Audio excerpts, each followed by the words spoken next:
tudd Astako Seck nekk njiitu Croix-Rouge bu Dakar bu département de Dakar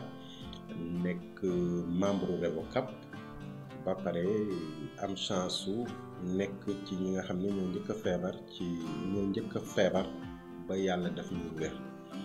donc li ma leen di dénk mooy wax leen ne mbirum feebar bi du ay fo lu sérieux la lu grave la et li tax ñu ciy mucc mooy ñu topp ndénkaane njiit li autorité yi di wax li gouvernement bi di wax li ñi nga xam ne ñoom ñoo yoo wér-gu-yaram bi li ñuy wax nañ ko topp bàyyi leen nag ñoom ñu def seen liggéey yaakaar naa ne bu ñu ko defee mën nañ cee mucc et puis surtout ñu toog ci kër yi yëf yi lu yéeme la lu ragallu la te wax naa leen ne boo duggee ci biir ba génn di nga xam ne du ay foo du ay caaxaan te fexe ba bañ faa dem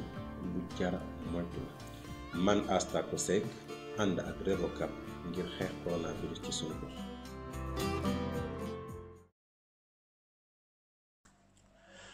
asalaamaaleykum Sénégal fu leen toll ci globe bi rek waaw Xaadim dellusiwaat na di leen ziar bu wér di leen jox seen wàccuwaay waaw ci talaata ji di 14 avril 2020 nuyu naa leen bu baax a baax waaw sans jox leen loxo waaye respecté naa leen bis dana ñëw waa ñu del si nag rapidement tey ci li nga xam ne si moo ñu fi indi tey moom du ma fi yàgg du ma fi yàq dafa am ay émission yu ma war a invité ma war a pare lii affaire bi dooga mën a libéré moo tax tey du ma ci yàgg voilà li ma bëgg mooy gis ngeen noonu ma déparé gis ngeen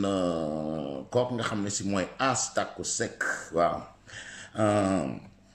jiite fële Croix-Rouge département Dakar voilà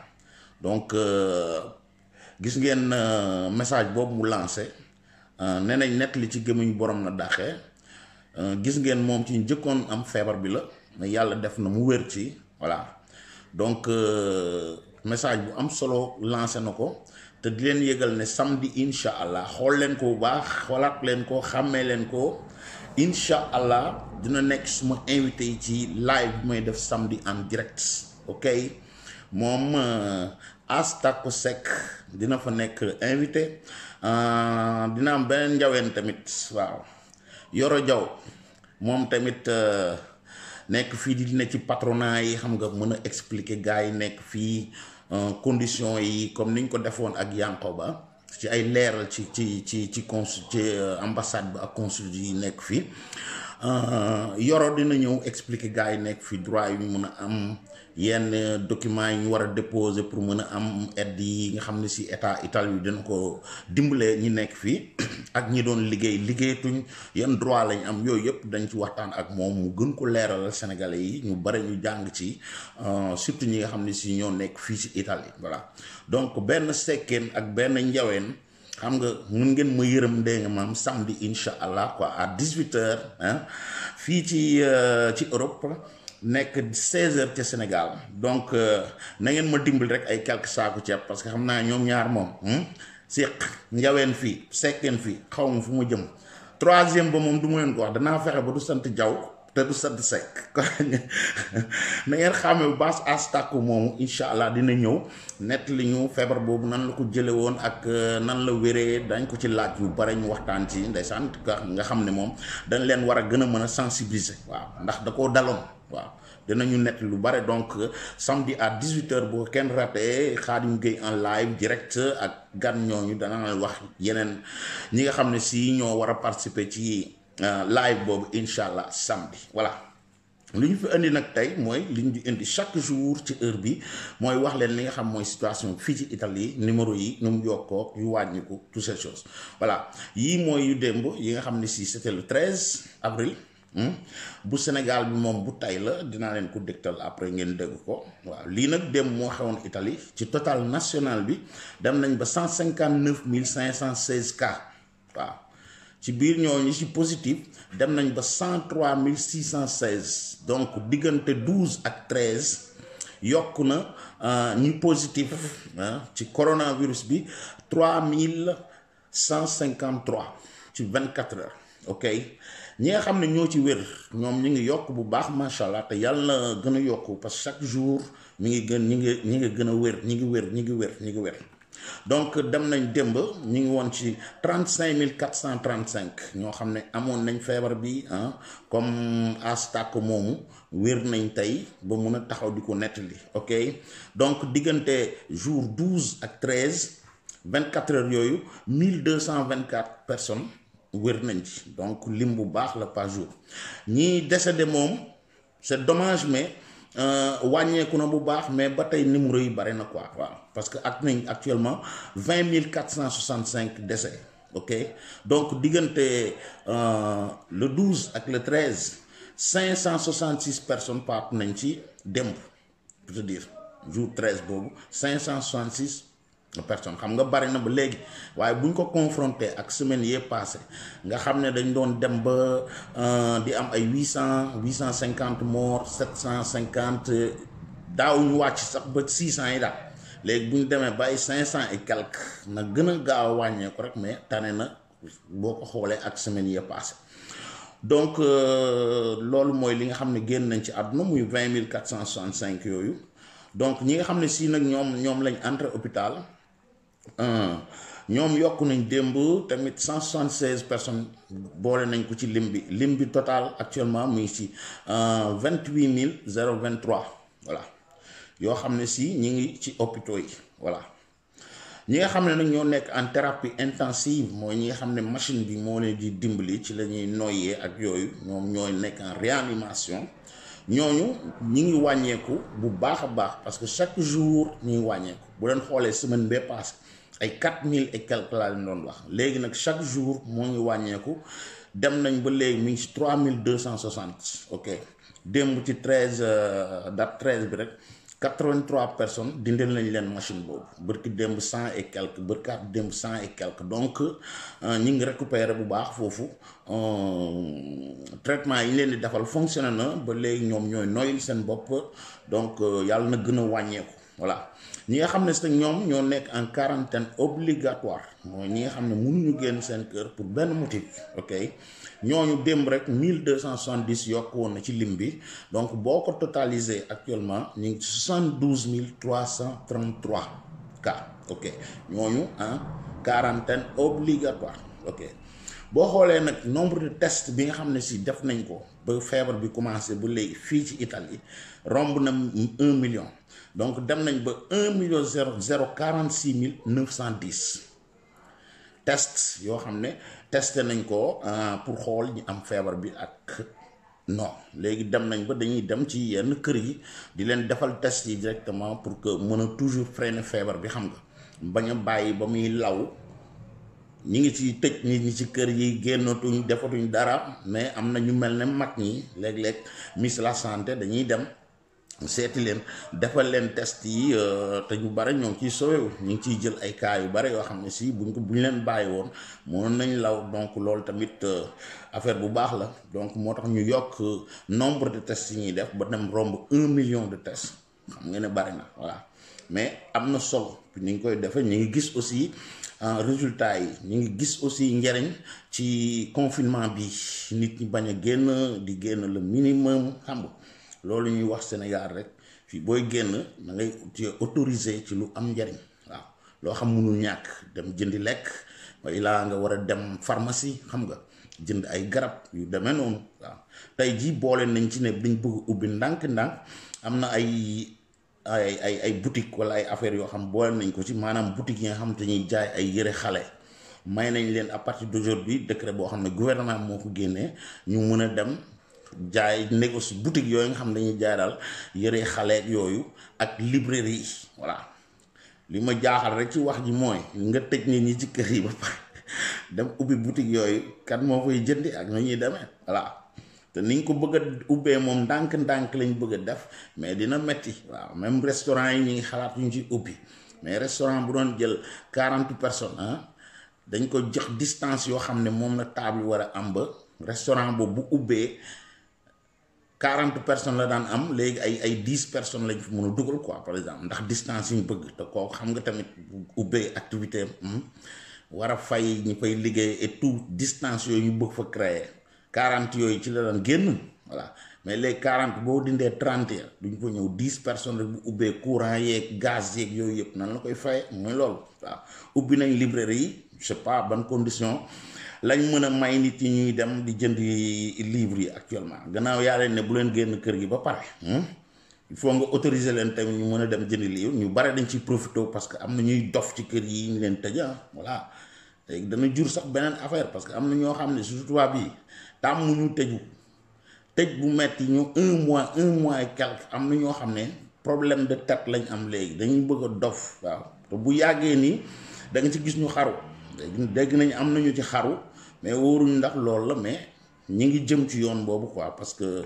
tëju ci 4 murs rek dafa metti waaw Sénégal moo tax ngeen war a xam ne am ngeen chance yow 6 heures du matin ba 20 heures bi ñu la wax nga war a daw ba fattu mu amuñu sax 2 heures de temps yow mun a génn non sans motif bu valable déedéet sinon contravention bu saf-sap am na ci yoo xam ne si jàpp nañ leen aussi ngeen ko wax bi ñu leen jàppee ñu doon taxawaalu yi bi ñu leen defee test bi ils étaient positifs ñooñu actuellement léegi am nañ procès boo xam mu ngi leen di xaar parce que génn nañ sans autorisation ñu jàpp leen te parce que léegi bu ñu la jàppee sax dañ lay defal test bi voilà def test bi ñu ci bare dañoo positif woon xoolal ñooñu dem di taxawaalu ji ñu dajeeloon luñ laal bàyyi fa feebar ba xoolal loolu indiscipline boobu ñu tuuti ñoo koy def fii donc loolu tamit gouvernement bi moom siy jóg bu baax ñoo ngi ciy taxaw ñi si génn moom sincèrement bareetuñ noonu voilà mais ñi ngi xam gis njariñ li daal moo tax ñu insister ci yenn usines yeeg yooyu yëpp bàyyiwuñ dara ubbeeku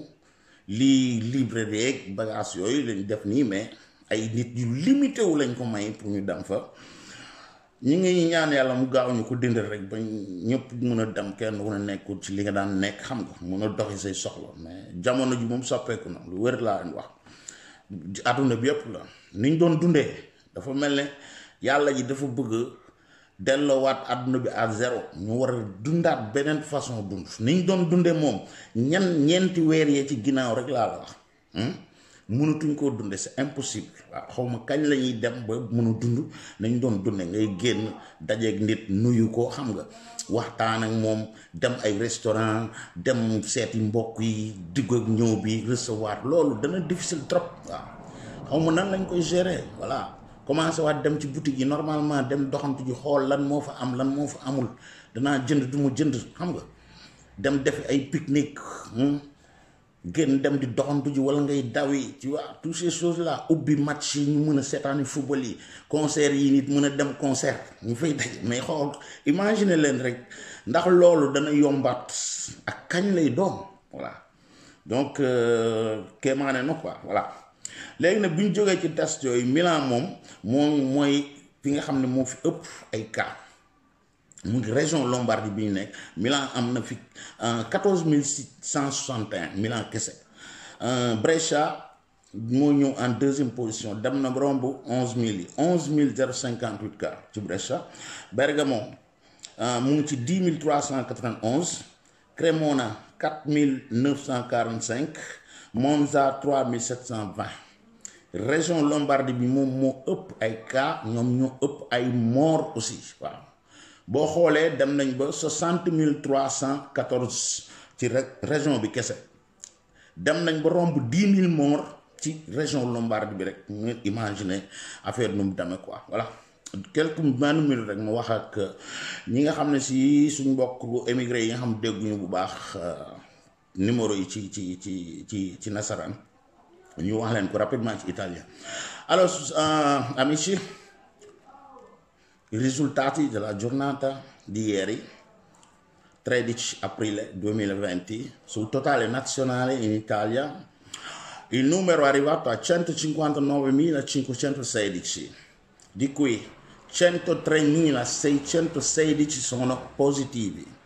Solo nella giornata di ieri 13 si sono aggiunti 3.153 persone che sono positivi in 24 ore. I guariti sono arrivati a 35.435, dunque sta aumentando. Solo ieri sono guariti 1.224 persone. quindi è un dato ottimo. I morti sono arrivati a 20.465, diminuito ma non di tanto, perché solo ieri sono morti in Italia 566 persone in un giorno, ok? I ricoverati in ospedale sono arrivati a 28.023, quindi ieri si sono aggiunti in ospedale 176 persone in più ricoverati. Quelli che sono in terapia intensiva stanno abbassando, stanno diminuendo di molto ed è già positivo. Eravamo oltre 4.000, adesso siamo a 3.260 da ieri, ok? Quindi una media di 100 persone più o meno al giorno li tolgono la macchina e riescono a respirare normalmente. Già qualcosa di ottimo, di buono, ok? Dunque 3.260 sono quelli che sono in terapia intensiva adesso. Quelli che sono in quarantena obbligatorio, che non possono uscire per nessun motivo, sono arrivati a 72.333. Quindi solo nella giornata di ieri si sono aggiunti 1.270 persone in quarantena obbligatorio in più, non possono uscire per nessun motivo, ok? Il totale di test da quando è iniziata la malattia in Italia è arrivata a 1.046.910. Tanti, ne hanno fatti tanti di test, tanti. Quindi è già ottimo, perché vanno anche a fare i test ai vecchi nelle case per identificare, per fermare di più il fenomeno. Quindi più test fanno, più sanno chi ha la malattia e più possono agire per farli guarire, per aiutarli a guarire, insomma. E la regione Lombardia è la regione che registra più casi in tutta l'Italia. Milano arriva al primo posto con 14.161 casi, Brescia 11.058, ok? Bergamo 10.391, Cremona 4.945, Monza 3.720. Questo sono i dati di ieri 13, quelli di oggi ve li dirò domani, inshallah, a quest'ora. Adesso sentiamo cosa è successo in Senegal. Guys, Senegal li moo xew tey ji. Communiqué numéro 44 du talaata tey bii fukki fan ak ñeent ci weeru avril 2020. Ministère de la Santé et Action sociale jot na résultat virologique yi nga xam ne maa ngi leen koy jottali. ci ñaar téeméer ak juróom-ñaar fukk ak ñaar test réalisé juróom-ñett ñoo dellu si positif yooyu ñu ngi leen koy tegtal ci juróom-benni cas contact yi nga xamante suñu service yi ñoo leen di saytu ñaari cas yi nga xamante ne ñoom ñu ngi jóge ci transmission communautaire juróomi malade yi nga xamante ne ñoom ñu ngi leen enterré woon si suñu hôpital déclaré nañ leen négatif te wër nañu seen wërgu yaram mu ngi am tan ci bésu tey bii ñaar téeméer ak juróom-ñeent fukk ak juróom-ñeent cas ñoom lañ déclaré positif ci Sénégal ci yooyu ñu ngi ciy génnee ñaari téeméer ak juróom-ñett fukk ak ñett yi nga xamante ne wër nañu ñaar ñoo ci génn àddina benn lañ ci évacué ci loolu donc li nga xamante ne moo des mooy ñaar téeméer ak ñaar fukk ak ñett yi nga xamante ne ñu ngi leen di faj. Ministère de la santé et de l'action sociale bu Sénégal mu ngi ñaax askan wi ñu doolee topp li nga xamante ne moom la ñuy wax mesure de prévention individuelle et collective mooy li nga xamante ne moom lañ mun a aar ci feebar bi ñu ngi leen di gërëm di leen. Ok, dunque loolu mooy li nga xam ne si moo xew Sénégal tey. xam naa ministre bi dafa sonn moo tax tey mu yabal keneen quoi kooku mooy ministre de la santé bu Sénégal ñoom ñoo leen di jox numéro yooyu comme fii niñ koy defee yii ma leen di jox nii ministre de la santé la ak protection civile ñoom ñooy joxe chaque jour kat yii ma leen di liiral di leen ci expliquer nu mu demee affaire yi quoi. donc fii la ñuy yem tey bu suba incha allah ci heure bi ñu xool lan moo fi xew ci diggante bi ci bisu tey bi ak lan moo war a xew ci Sénégal waaw di leen wax rek ngeen góorgóorlu topp ndigal yi te bàyyi tere yi. def attention cet gi nañ ko toppatoo xam nga lépp loo xam ne wax nañ leen ko rek ngeen def ko pour ñu mën a daan corona waaw di remercier artistes yi nga xam ñoom ñëpp ñoo ngi ci yëngu temps yi vraiment di ci def ay way mel ne Youssou Ndour ñoom Awadi ay chanteur yu bare Titi adu tout danaa commencé sax di leen ko tegal ngeen dégg pour ñu ko jot dégg li nga xam ne ñoom ñu ngi koy def lépp pour daan corona bi pour sensibiliser doomu aadama yi muy liggéey bu rafet bu am solo na am njariñ rek parce que population bu ñii di sonn ñii di way ñii di wax pour wér-gi-yaram bi la donc pour que liggéey boobu bañ a nekk lu inutile da ngeen koy topp ndigal yooyu voilà ki naan la sangul ni ma koy wax sa tar kese la soxla chaîne bi nag xam nga nu tudd Khadim Gueye TV bu dee abonné woo ci woon wala yaa ngi doog gis sumay vidéo abonné bësal bouton boobu nga activer cloche bi doo tardé lenn loo xam ne jaar na fii voilà di leen rappeler samedi incha allah live bi sekkeen boobu Astaku Seck di président Croix-Rouge bu Dakar dina nekk suma invité ak njaween ba muy Yoro Diaw ak yeneen invité à surprise yoo xam naa ko wax durant la semaine incha allah nekk leen ci jàmm ba suba incha allah rabbi peace and love fii la leen xaar teg nag loxo rek laa mënul jox bis dana ñëw daañu régler loolu jërë ngeen jëf. Hello, it's 8 o'clock in Senegal. I hope you all staying home. Remember, when you're going outside, put your mask on to protect yourself and protect the others. Use the hand soap, liquid soap, or whatever soap you have to wash your hands as often as possible.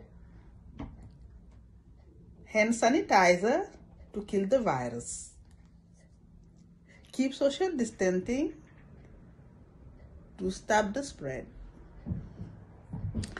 Thank you so very much to the doctors, the nurses, to all hospital workers. You are the front line right now. You are our heroes. We all behind you, supporting you with prayers and support. Special thank you to the police. They are the one taking care of our security while we're sleeping peacefully. Instead of being with their family, they rather being outside, making sure everything is in the right directions. Thank you to the radio stations, the TV stations, the newspapers, the reporters, journalists. They are the one giving the right information, the good information, so everybody gonna be aware of the pandemic is real. Thank you to Mr. President Macky Sall for taking all the recommendation to save our people about this bad pandemic. And I wish very soon everything will be in the right direction. Everything is going to be a souvenir. May Allah count us with the people who are going to make sure we have that souvenir behind us. But the main key is stay home. ku baax mbaa xam nga ni coronavirus bii nekk sunu biir réew faat na lu ëpp 2 junni doomu aadama ci àdduna bi virus baa ngi law sunu biir dëkk te kenn mënu ko teg bët bokk na ci lu koy taxalaw lu mel ni joxe loxo sëqët buy wàlle jëfandikoo luy wàlle virus bii di corona ci mbedd mi rek nga ko mën a foree dugal ko si biir kër kon toogal sa kër ngir feebar bii bañ a law